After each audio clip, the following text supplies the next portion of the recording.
माझ्या हातांची बोटं दुखतात, पायाची बोटं दुखतात. सकाळी उठल्याच्या नंतर हीच बोटं अक्षरशः जखडलेली असतात. मग बराच वेळ असं असं करत राहावं लागतं, मग जाऊन हे मोकळे होतात. सगळ्यात पहिलं म्हणजे आवळा. ज्या वेळेला आपण विरुद्ध अन्न घेतो, शरीरामध्ये ऑक्साईड खूप जास्त प्रमाणामध्ये तयार होतात. म्हणजे साध्या भाषेत सांगायचं झालं तर शरीरामध्ये विषारू खूप प्रमाणामध्ये तयार होतात आणि हे कमी करण्यासाठी व्हिटॅमिन सी खूप उपयुक्त असतं. आता गंमत बघा, आंबट पदार्थांमध्ये व्हिटॅमिन सी असतं.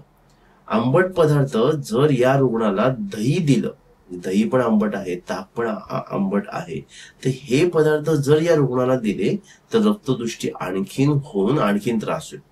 पण या ठिकाणी आपल्याला जे आंबट द्यायचं आहे ते आपण आवळ्याच्या स्वरूपात देतोय, तर त्याच्याने या रुग्णाला त्रास होणार नाही.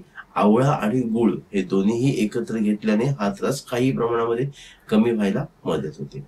त्याचबरोबर ज्येष्ठ मधासारखी जी वनस्पती असते, त्या ज्येष्ठ मधाच्या वनस्पतीचा सुद्धा या ठिकाणी खूप चांगल्या प्रकारे उपयुक्त दिसून येतो. आणि तिसरी वनस्पती म्हणजे त्रिवृत्त नावाची एक वनस्पती असते.